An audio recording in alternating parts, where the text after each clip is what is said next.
اعوذ باللہ من الشیطان الرجیم بسم اللہ الرحمن الرحیم الحمد للہ، سب تعریفیں اللہ کے لیے ہیں، تمام تعریفیں اللہ کے لیے ہیں۔ الذی، وہ ذات، انزل، جس نے نازل کی، علی عبدہ، اپنے بندے پر، الکتاب، کتاب، وہ ذات جس نے اپنے بندے پر کتاب نازل کی۔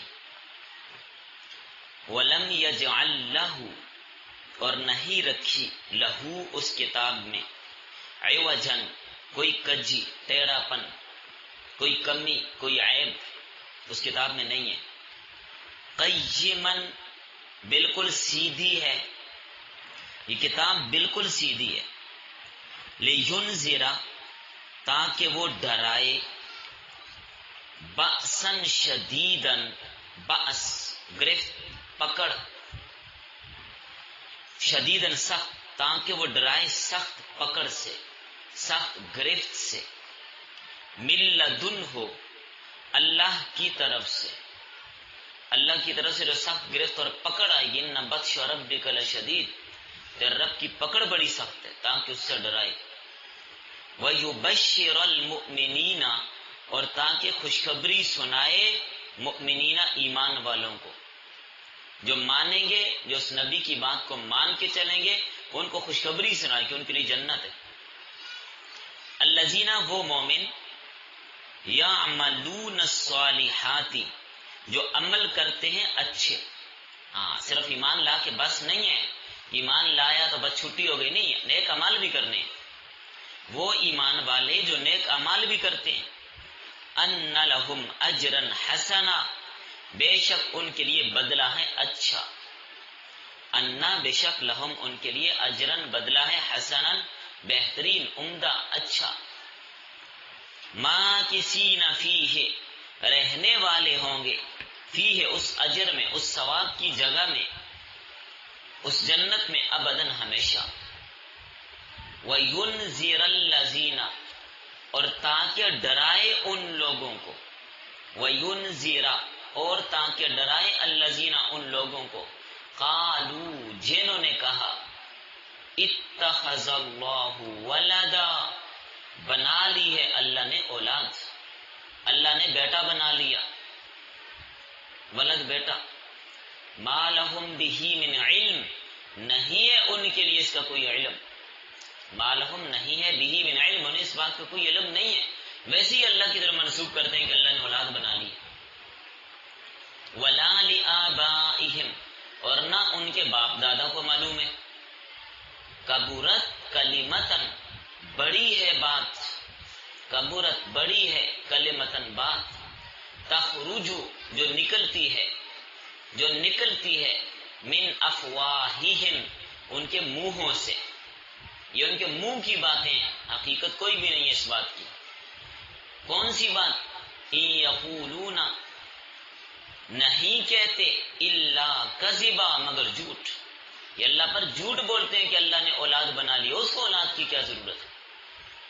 فلعلک، پس شاید کہ آپ، باخع نفسک، ہلاک کر لیں اپنی جان کو، علی آثارہم، ان کے پیچھے، ان لم یؤمنوا، اگر وہ ایمان نہ لائے، بہذا الحدیث، اس بات پر، اسفا، افسوس کرتے ہوئے۔ نبی صلی اللہ علیہ وسلم کو اللہ فرما رہے ہیں کہ آپ اتنی فکر میں پڑ گئے، اتنی فکر میں پڑ گئے کہ یہ لوگ مسلمان کیوں نہیں ہوتے، اگر یہ مسلمان نہ ہوئے تو کیا آپ اپنی جان کو ہلاکت میں ڈال لیں گے غم کر کر کے؟ نہ غم کریں آپ، اس لیے کہ ہدایت دینا ہمارے اختیار میں۔ انا جعلنا، بے شک ہم نے بنایا ہے، ما علی الارض، جو کچھ زمین پر ہے، زینت اللہ، اس زمین کے لیے زینت، زمین پر جو کچھ ہے اس کے لیے زینت ہے۔ آپ بھی دیکھ لیں زمین کی جتنی رنگینی آپ کے سامنے، لنبلوہم، کیوں زینت بنایا؟ تاکہ ہم آزمائیں، تاکہ ہم امتحان لیں ان کا، ایہم احسن عملا، ان میں سے کون ہے زیادہ اچھا عمل کرنے والا۔ اس زمین کی رنگینیوں کو اور ان نعمتوں کو اور زمین کے اوپر جو مزین اور آراستہ چیزیں ہیں ان کو دیکھ کر کوئی ہمیں تو نہیں بھول رہا، ہم آزما رہے ہیں کہ دنیا کی محبت میں پڑھ کر ہمیں بھول تو نہیں رہے۔ وَإِنَّا لَجَاعِلُونَ، اور بے شک ہم بنانے والے ہیں، ما علیہا، جو زمین پر ہے، صعیدن جرزا، چٹیل میدان، یہ کوٹھیاں بنگلے سب کچھ ختم کر کے ہم اس کو گراؤنڈ بنا دیں گے، میدان بنا دیں گے، کچھ بھی نہیں ہوگا۔ تو ساتھ یہ بھی بتایا کہ کب تک عیش و عشرت کر لو گے، یہ زمین تو ختم ہو جائے گی، سب کچھ ملیا میٹ ختم ہو جائے گا۔ لکھیے،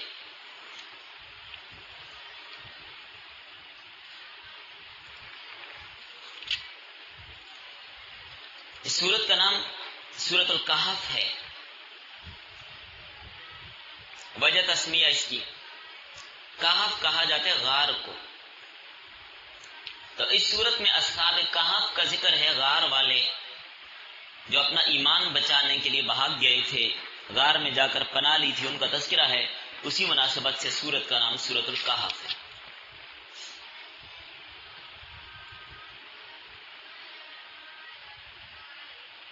آج کے سبق کا عنوان اس سورت کے قواعد، مضامین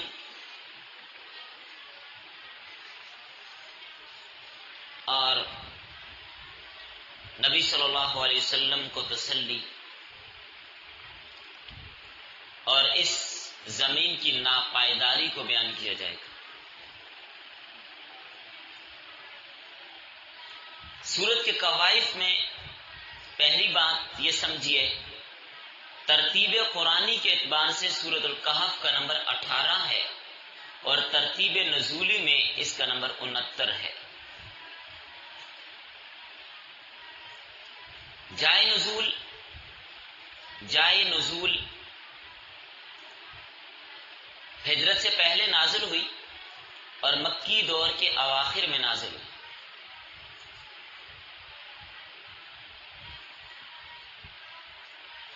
اس سورت کی آیات 110 ہیں، رکوع 12 ہیں، حروف 6460 ہیں، حروف اس میں 6460 ہیں، کلمات 1567۔ یہ اس کے قواعد تھے۔ آ جائیے ربط کی طرف۔ سورہ کہف کا سورہ بنی اسرائیل کے ساتھ ربط یہ ہے،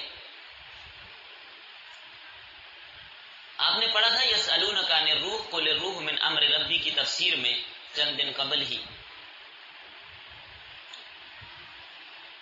مکہ والوں نے یہودیوں کے پاس جا کر کچھ سوالات کیے کہ وہ ہمیں کچھ سوالات بتا دیں تو اس نبی سے ہم پوچھیں، یہ پھنس جائیں گے تو ہم ان کو بدنام کریں گے۔ 3 سوال پوچھے تھے، روح کیا چیز ہے، اصحاب کہف کون تھے، غار والے کون تھے، اور ذوالقرنین کون تھا۔ تو ایک سوال کا جواب سورہ بنی اسرائیل میں تھا، باقی 2 کا جواب کس میں، سورہ کہف میں۔ تو اسی مناسبت سے سورہ بنی اسرائیل کے بعد سورہ کہف کو شروع کیا۔ نمبر 2، سورہ بنی اسرائیل کا آغاز تسبیح سے ہوا تھا، تسبیح سے، سبحان الذی اسری بعبدہ، اور اختتام تحمید پہ ہوا۔ سورہ بنی اسرائیل کو کہاں پہ ختم کیا، حمد پہ، تحمید پہ۔ تو اب سورۃ الکہف کا آغاز حمد سے ہوا، وہ حمد پہ ختم ہوئی، یہ حمد پہ شروع ہو گئی، ربط جوڑ گیا۔ تیسرا ربط، گزشتہ سورت میں دلائل نبوت یعنی معجزات کا بیان تھا، اور اب اس سورت میں کرامات کا بیان ہے۔ سورۃ کہف کے مضامین ایک نظر، اس سورت میں خلاصتاً موٹا موٹا آپ کیا پڑھیں گے، ویسے جزیات میں بہت کچھ آئے گا، بہروں چیزیں آپ کو ملیں گی۔ مضامین آپ نے پہلے کئی بار پڑھا سنا سمجھا کہ مکی صورتوں میں اسلوب بیان کیا ہوتا ہے، انداز کیا ہوتا ہے، عقائد، بنیادی عقائد پر بحث ہوتی ہے. کیونکہ مکی زندگی میں باقی عبادات اور اعمال کم تھے، احکامات اور کم تھے، توحید، رسالت، قیامت، یہ جو بنیادی عقائد ہیں مکی صورتیں انہی پر بحث کرتی ہیں. تو یہاں پر بھی مکی صورت ہے تو اس میں عقائد کو بیان کیا، توحید، رسالت، معاد، مرنے کے بعد کی زندگی، حقانیت قرآن، چار واقعات اس صورت میں بیان ہوں گے. نمبر 1 واقعہ اصحاب کہف تفصیلی طور پہ، نمبر 2 واقعہ ذی القرنین، نمبر 3 یاجوج ماجوج کا واقعہ اور باغ والوں کا واقعہ. یہ 4 واقعات بیان ہوں گے. بلکہ اگر تھوڑا اور اس کو بڑھا لیجئے تو موسیٰ علیہ السلام اور خضر علیہ السلام کا واقعہ بھی تفصیلا نہیں ہے، تو 5 واقعات کی طرف اشارہ ہو گیا. اشارتاً خروج دجال کا ذکر بھی ہوگا،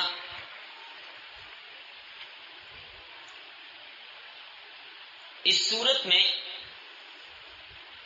چونکہ جیسے سورۃ الفاتحہ ہے، سورہ انعام ہے اور سورہ فاطر ہے، حمد سے شروع کیا، اس کو بھی حمد سے شروع کیا اور قرآن کو ایک نعمت قرار دیا. قرآن اللہ کی نعمت ہے تو نعمت پر شکر ہوتا ہے، تو اس لیے سورت کو بھی حمد سے شروع کیا.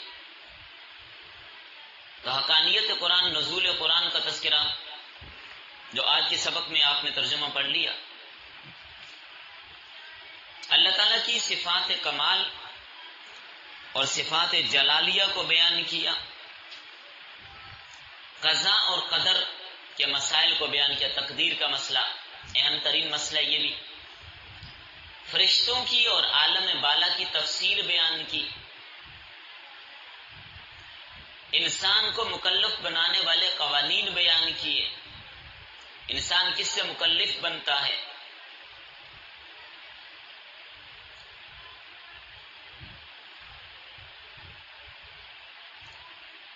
ثواب اور عذاب کا سلسلہ بھی بیان ہوا، شکر گزاروں اور ناشکروں کی مثالیں بیان کی.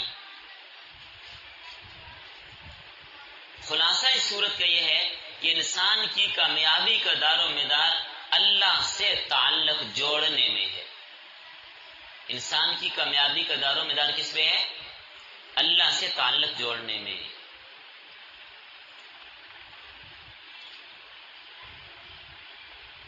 کیونکہ جو دجالی تہذیب ہے وہ اللہ سے تعلق توڑتی ہے. قرب قیامت میں سائنسی ترقی اپنے عروج پہ ہوگی، کیونکہ ہم نے اس صورت کو حالات حاضرہ کے تناظر میں دیکھتے ہوئے چلنا ہے اور ہمیں ان فتنوں سے کیسے نمٹنا ہے، کیسے بچاؤ کا سامان پیدا کرنا ہے. مولانا مناظر احسن گیلانی رحمہ اللہ تعالی وہ فرماتے ہیں کہ حماری تہذیب ہے. حمار گدے کو کہتے ہیں، گدے والی تہذیب، ڈنکی کلچر. جس طرح گدے کے پیش نظر 2 چیزیں ہوتی ہیں، گدے کے پیش نظر کتنی چیزیں ہوتی ہیں؟ 2، پیٹ اور شہوت. تو اس طرح جو ڈنکی تہذیب ہے اس میں بھی 2 چیزیں ہوتی ہیں. کارل مارکس، اس کا فلسفہ پیٹ کے گرد گھومتا ہے، کھاؤ پیو اور مزے اڑاؤ، اور اسی بنیاد پر کمیونزم کا راستہ اختیار کیا گیا جو آج کل نوجوان نسل جس کی طرف جا رہی ہے. دوسرا یورپ کا کافرائٹ جس نے جنسیات پر زور لگایا اور آج کل نسل اس کی طرف بھی جا رہی ہے. حماری تہذیب کے بعد دجالی تہذیب شروع ہوگی. آج کل جتنی محنت ہوتی ہے کس پر ہوتی ہے؟ مادے پر، لوہے پر. کبھی لوہے کو فضاؤں میں اڑانے کی کوششیں، کبھی کیا، کبھی کچھ، کبھی سیاروں پر پہنچنے کی، کبھی سمندروں کی تہوں میں پہنچنے کی، یعنی دن رات لوہے پر، مادے پر یہی محنت ہے. لیکن جب دجال آئے گا اپنے دور میں یہ تمام کام آج کے زمانے میں لوگ آلات سے کر رہے ہیں، اڑ رہے ہیں، یا زمین سے خزانے نکال رہے ہیں، زمین کے اندر سے معدنیات نکال رہے ہیں، زمین کے اوپر آلے لگا کر مشینیں لگا کر بتاتے ہیں کہ یہاں اس کے نیچے سونے چاندی ہے، کیا کیا معدنیات موجود ہیں، سب کچھ آلات سے کر رہے ہیں. لیکن جب دجال آئے گا تو یہ کام آلات کے بغیر کرے گا، اس کو آلات کی ضرورت نہیں ہوگی. آج سائنسدان اور انجینئر آلات سے جو کام کرتے ہیں، دجال بغیر آلوں کے کرے گا، بغیر آلات کے زمین کے خزانے نکالے گا، پاؤں مارے گا، زمین اپنے خزانے اگل کے باہر پھینک دے گی، اندر سے ڈھیروں سونا نکال کے آپ کے سامنے. یہ ہوگا امتحان. جو لوگ اس کو مانیں گے کہ اگر کیا چاہیے، خزانہ چاہیے، پاؤں مارے گا، اندر سے سارے خزانے نکال کے اس کے سامنے ڈھیر ہو جائیں گے. جو نہیں مانیں گے وہ کہے تو کافر ہے، دجال ہے، کذاب ہے، لعنتی ہے، ملعون ہے، خبیث آدمی ہے، نہیں مانتے ہم تجھے. وہ کہے گا اچھا، ان پر سختیاں آ جائیں گی، کھانا پینا، ان کو ایک لقمہ بھی نہیں ملے گا. ایمان والوں کو اس زمانے میں سب سے بڑا طاقتور اس جوان کو سمجھا جائے گا جو اپنی والدہ کے لیے کہیں سے ایک لقمہ تلاش کر کے لے، کچھ بھی نہیں ملے گا اور اس کے پاس کھانے کے پہاڑ ہوں گے. ایمان والوں کی خوراک ابھی سے جان لیجئے، اس زمانے میں ایمان والوں کی خوراک اللہ کا ذکر ہوگا. اللہ کا ذکر کریں بس، کھانے کی ضرورت ہی نہیں، یہ آپ کی خوراک اور غذا ہوگی. تو میں یہ بتا رہا تھا کہ جب دجال آئے گا تو وہ خزانے نکال دے گا، اور جو اس کو نہیں مانے گا اس کے گھر کی ساری چیزیں بھی چل کے دجال کے ساتھ چلی جائیں گی. اشارہ کرے گا، پورا گھر اس کے پیچھے چل پڑے گا. یہ ہے دجالی تہذیب. جس کو چاہے گا خزانے دے گا، جس کو چاہے گا ہلاک کرے گا، جس کو چاہے زندہ کرے گا. تو ان کرشموں کی وجہ سے خدائی کا دعویٰ کرے گا، لوگ اس کے پیچھے چل پڑیں گے.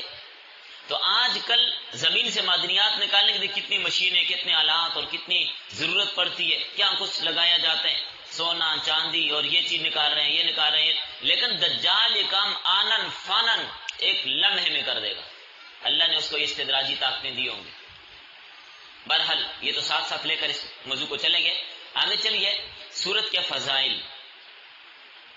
بعض روایات میں آتا ہے جس نے جمعہ کے دن سورۃ الکہف کی تلاوت کی، اللہ تعالیٰ اس کے لیے دوسرے جمعے تک نور پیدا کر دیتے ہیں، نور ہی نور بنا دیں گے. اور بعض روایت میں ہے کہ جس جگہ پر یہ پڑے گا وہاں سے لے کر مکہ تک نور ہی نور ہوگا. بعض روایات میں زمین سے آسمان تک روشنی کا ذکر آتا ہے. اور جو کوئی ابتدائی 10 آیات یاد کر لے اور اپنا ورد بنا لے، دجال کے فتنے سے محفوظ رہے گا. یہ مسلم اور ابو داؤد کی روایت ہے.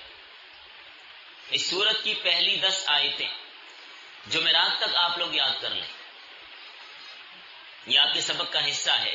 پہلی 10 آیتیں، 8 آیتیں تو ہم نے آج کے سبق میں پڑھ لی نا، 2 آیتیں مزید. تو یہ زبانی آپ جمعرات تک یاد کر لیں، 2 کر کے 3 کر کے یاد کر لیں، آپ سبھی کے لیے. ایک روایت میں ہے کہ جب دجال کو دیکھو سورۃ کہف پڑھو، نقصان نہیں پہنچا سکے گا. اور ایک روایت میں ہے کہ آخری 10 آیات کا ذکر، کہ آخری 10 آیات جس کو یاد ہوں گی اور اس کو ورد بنائے گا، پڑھتا رہے گا، دجال کے فتنے سے محفوظ ہوگا. ترمذی کی روایت میں 3 آیتوں کا ذکر بھی ہے. تو یہ ادنا درجہ ہے. جو 10 آیتیں جس کو یاد نہیں ہوتی، ناممکن ہے، مشکل ہے، عمر بہت زیادہ ہے، بیماری ہے، کمزوری ہے، ان کے لیے چھوٹ گیا کہ وہ 3 آیتیں یاد کر لیں. اس پر تو عمل ہو سکتے ہیں نا.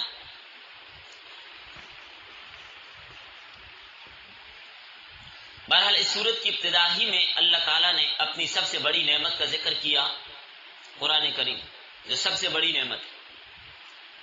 سبھی کے لیے اس میں سامان ہدایت ہے اور نبی صلی اللہ علیہ وسلم کے لیے دلیل نبوت ہے. ترجمہ آپ نے پڑھ لیا. کفار کے ایمان نہ لانے سے آپ صلی اللہ علیہ وسلم کو بہت رنج ہوتا تھا، کیونکہ آپ نبی رحمت ہیں نا، آپ کو بہت رنج ہوتا تھا یہ لوگ مسلمان کیوں نہیں ہوتے، سارے مسلمان ہو جائیں، سارے مسلمان ہو جائیں. جس لیے اللہ نے فرمایا لعلک باخع، آپ کو تسلی دی، کیا آپ ان لوگوں کے غم میں گھل گھل کر اپنے آپ کو ضائع کر دیں گے؟ نہیں ایمان لاتے نہ لائیں، آپ سے ان کی کوئی پوچھ نہیں ہو.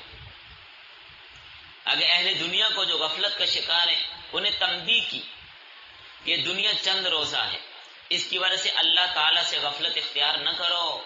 کتنی عمر ہو جائے گی، چلو 100 سال سے 150 سال ہو جائے گی، ختم تو ہو جانی ہے اس میں، لیکن آخرت کی زندگی ہمیشہ اپنی آخرت کی فکر کریں.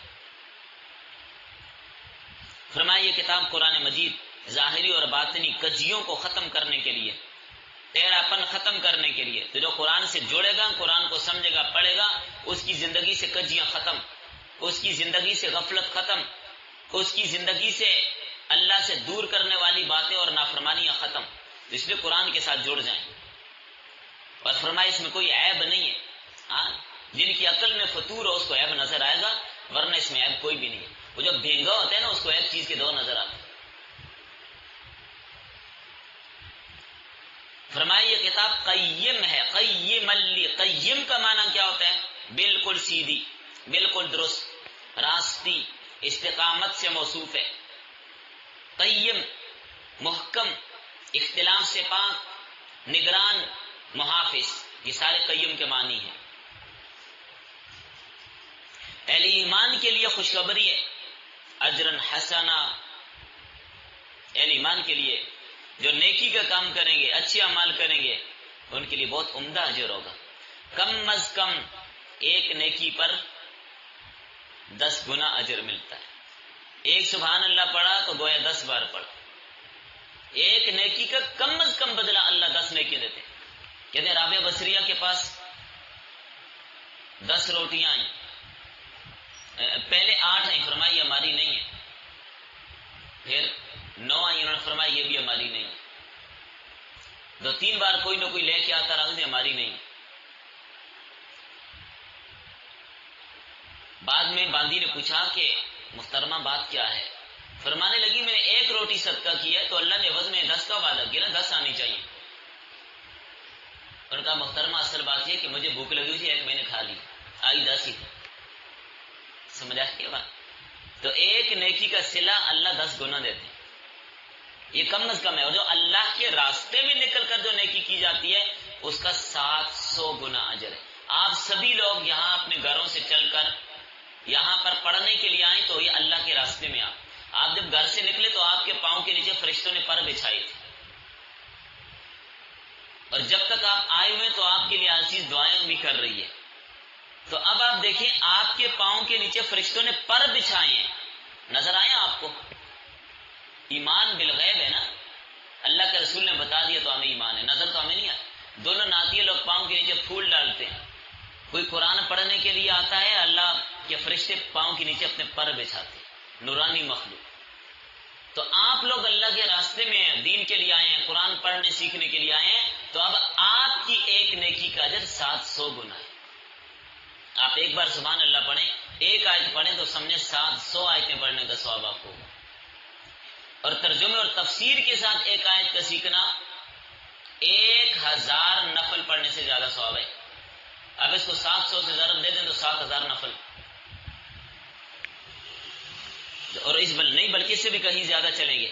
تو اچھا مختصر یہ نزول قرآن پہ اللہ تعالیٰ نے اپنی حمد بیان کی، جو تعلیم ہے ہمارے لیے کہ جب نعمت ملے تو نعمت پہ شکر بھی کرنا ہے. تو قرآن اللہ کی نعمت ہے، اس لیے اس کے ساتھ حمد کا ذکر کیا. کوئی بھی نعمت ملے اس پر اللہ کا شکر ادا کرے. آپ کو نعمت ملی پڑھنے کی توفیق ملی، اللہ کا شکر ادا کریں کہ اللہ نے ہمیں توفیق دی. فرمایا یہ کتاب اس لیے نازل کی تاکہ لوگوں کو سخت عذاب سے ڈرائے، جہنم کی ہولناکیوں سے ڈرائے. جہنم بڑی سخت ہوگی، سزائیں بڑی سخت ہوں گی، وہاں پر سانپ بھی ہوں گے، بچھو بھی ہوں گے. ان کو نہیں جلائے گی، انسانوں کو جلائے گی. ایک چمڑا جل جائے گا، دوبارہ دوسری کھال، وہ جلے گا تیسرا. ایک دن میں 120 بار چمڑا جلے گا. نئی کھال، جسم بڑے بڑے کر دیے جائیں گے. ایک داڑ احد پہاڑ جتنی کر دی جائے گی. تو جسم کتنا بڑا ہوگا تاکہ سزا زیادہ ہو، عذاب زیادہ ہو، تاکہ لوگوں کو عذاب سے ڈرائے. یہ کتاب اس لیے آئی ہے. جنہوں نے کہہ دیا اللہ کے لیے اولاد ہے، اس مراد یہود و نصارہ اور مشرکین عرب ہے، ان کو اللہ سے ڈرائی یہ کتاب کہ اللہ کی بھی اولاد بنا رہے، ان کو شرم نہیں آتی. اللہ اولاد سے پاک ہے، اولاد کی ضرورت اس کو ہوتی ہے جو محتاج ہو، اللہ تو محتاج نہیں ہے. اور فرمایا یہ سب سے بھاری بات ہے جو ان کے منہ سے نکلتی ہے. ترجمہ آپ نے پڑھ لیا.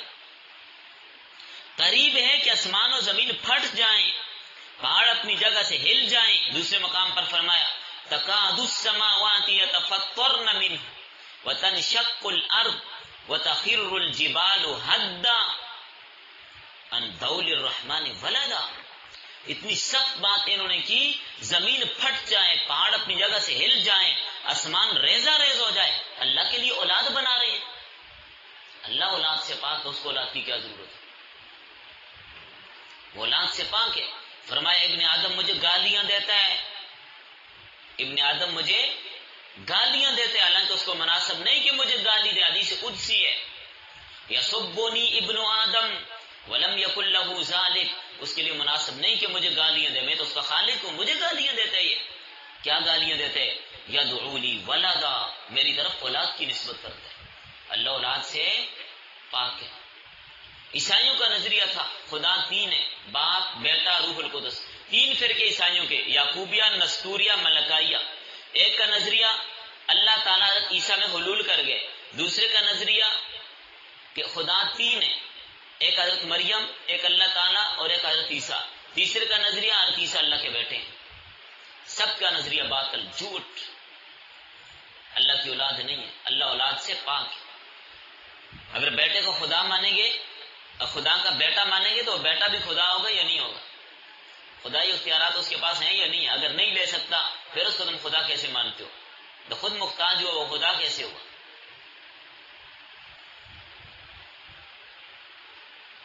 تو یہ ہندوؤں کے اوتار والا عقیدہ ہے، وہ بھی حلول کے قائل ہیں نا، اوتار والے. پھر اسی طرح عیسائیوں کو جو کفارے والا عقیدہ ہے، یہ بھی باطل ہے کہ اللہ تعالیٰ نے اپنے اکلوتے بیٹے کو پیدا کیا، امت گناہگار چلی آتی تھی، حضرت آدم نے گناہ کیا تو اس کے گناہ کی وجہ سے ساری دنیا، سارے لوگ گناہگار چلے آتے تھے. تو اللہ نے سوچا کہ ان سے میں گناہ ختم کروں. تو اب گناہ ختم تب ہوتا ہے جب سب کو قتل کر دیا جائے، تو سب کو قتل کر دیا جائے تو یہ بات بھی مناسب نہیں تھی. پھر اللہ نے اپنے اکلوتے بیٹے حضرت عیسیٰ کو پیدا کیا، سارے لوگوں کا گناہ ان کے سر پہ رکھ کر ان کو سولی پہ لٹکا دیا. عقل کے اندھے لوگ ہیں یہ، بے وقوف. آج 2000 سال بعد گناہ تم کرو اور تمہاری جگہ تمہارے نبی کو سولی دی جائے، شرم کی بات ہے، عجیب بات ہے. گناہ تم کرو، سولی حضرت عیسیٰ. لا تزر وازرۃ وزر اخرى، کوئی دوسرے کا بوجھ نہیں اٹھائے. اسی طرح یہودیوں نے دیکھا، انہوں نے کہا حضرت عزیر اللہ کے بیٹے ہیں. اصل میں حضرت عزیر علیہ السلام سورۃ البقرہ میں آپ نے واقعہ پڑھ لیا. او کالذی مر علی قریۃ وہی خاویۃ علی عروشها قال ان یحیی هذه الله بعد موتها فاماته الله 100 عام ثم بعثه. 100 سال اللہ نے سلا دیا، 100 سال کے بعد جاگے. وہ جب بخت نصر نے پوری بستی تباہ اور برباد کر دی تھی، انہوں نے سوچا کہ جب بستی سے گزر آئے اور تباہ اور برباد ہو گیا علاقہ، کیا یہ بھی کبھی ٹھیک ہوگا؟ اللہ نے 100 سال کے لیے سلا دیا. 100 سال بعد جگایا، اٹھ کے اپنے علاقے میں گئے. بستی ساری آباد تیار، جہاں ان کا گھر تھا وہ شہر کے کنارے پر تھا، درمیانے میں آ گیا. بستی بہت پھیل گئی، لوگ ان کو پہچان نہ سکے. بوڑھیا بیٹھی تھی، وہ اس وقت جوان ہوتی تھی. 100 سال گزر گئے. تو اس سے پوچھا عزیر کا گھر کدھر ہے؟ تو اس نے کہا فلاں جگہ پر ہے. آپ کون ہے؟ کہا میں عزیر ہوں. انہیں عزیر کدھر سے آیا؟ وہ تو کہیں فوت ہو گیا ہوگا، زمانہ گزر چکا ہے، اس کے بارے میں ہم نے سنا تھا. پر نہیں، میں ہی ہوں، آ گیا ہوں. گھر پہنچے، جب گھر گئے تو ان کے بیٹے پوتے وہ کہنے لگے جی آپ کون ہیں؟ کہا میں آپ کا باپ ہوں، عزیر ہوں. کہا ہمیں اپنے ابا کی 2 نشانیاں یاد تھیں. ایک تو یہ ان کو تورات یاد تھی، لہذا آپ تورات سناؤ پھر ہمیں پتہ چلے گا آپ وہی ہیں. تو انہوں نے تورات سنائی حرف بحرف. تو یہ تورات آپ کو اس وقت بھی زبانی یاد تھی، اس وجہ سے یہودیوں نے کہا کہ یہ اللہ کا بیٹا ہے، عزیر اللہ کا بیٹا ہے. یہ واقعہ اشارہ میں نے صرف دیا، تفسیر آپ نے سورۃ بقرہ میں اس کی پڑھ لی. کہنے لگے یہ خدا کا بیٹا ہے. وقالت الیہود عزیر ابن اللہ، یہودیوں نے کہا عزیر اللہ کا بیٹا ہے. وقالت النصارى المسیح ابن اللہ، عیسائیوں نے کہا عیسیٰ اللہ کا بیٹا ہے. بلکہ یہودی تو اور بھی آگے بڑھے تھے.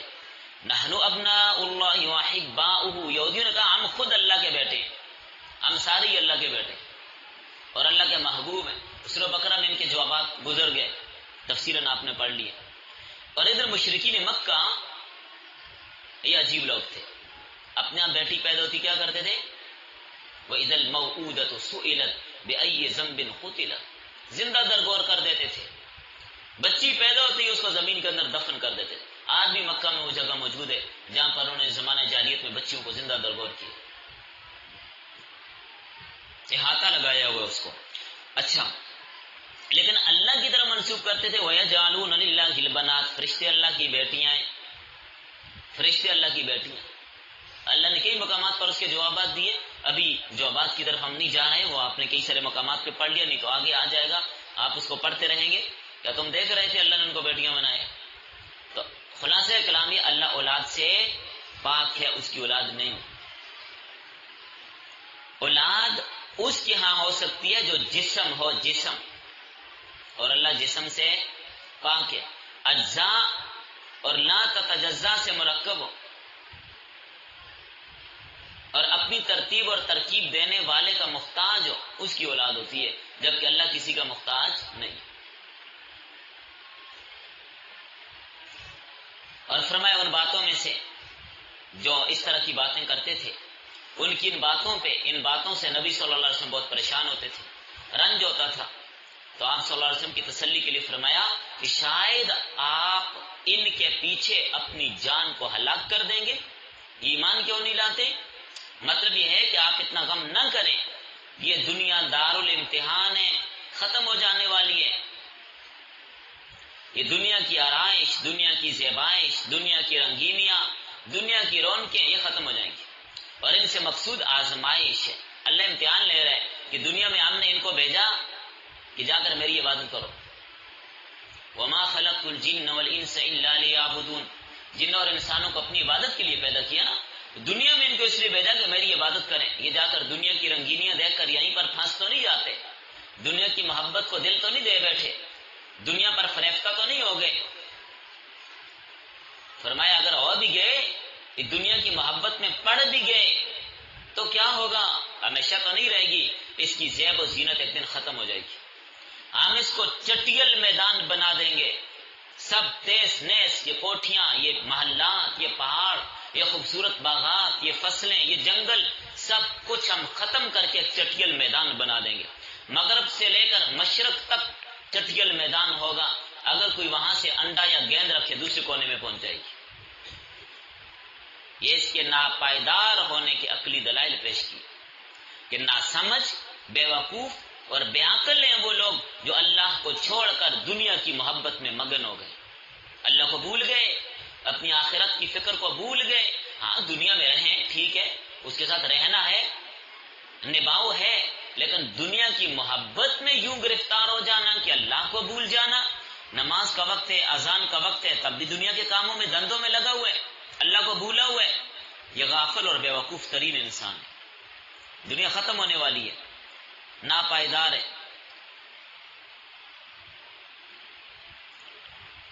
ہمیں کیا سبق ملا؟ ایک سبق تو ہمیں یہ ملا کہ ہم نے اللہ اور اس کے رسول کی مان کر چلنا ہے. ایک، فتنوں سے نمٹنے کے لیے اس کتاب کو مضبوطی سے پکڑنا ہے.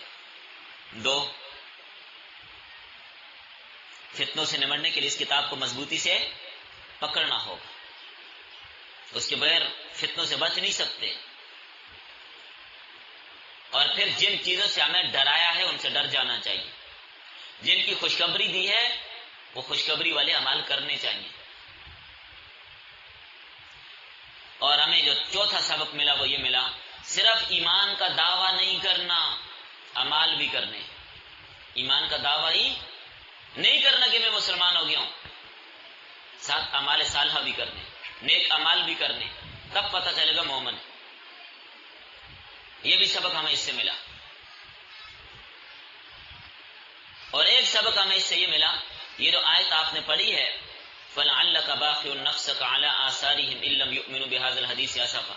آپ کسی کو دین کی دعوت دیتے ہیں، وہ آپ کی بات نہیں مانتا، تو اس پہ غصہ کرنے کے بجائے اس کے لیے غم کریں، غم کھائیں کہ کاش یہ بھی مسلمان ہو جائے، کاش یہ بھی دین کی طرف آ جائے. غم ہونا چاہیے. تو داعی کو اگر کوئی آدمی دوسرے کو ایک مسئلہ سمجھاتا ہے وہ نہیں مانتا تو اس پر غصے کے بجائے غم ہونا چاہیے کہ بھائی یہ کب مانے گا. غصہ کریں گے تو دوبارہ وہ پوچھے گا ہی نہیں, دوبارہ وہ ہدایت کی طرف آئے گا ہی نہیں. پھر اس سورت کو ہر جمعے پڑھنے کی ترغیب کیوں دی؟ اس لیے کہ اس کے مضامین یاد رہیں. اس میں کیا کیا کہا گیا ہے, ہر جمعے بار بار دہرائیو تاکہ مضامین یاد رہیں. اور ایک سبق ہمیں یہ ملا, دجال کی آمد کا وقت ہے.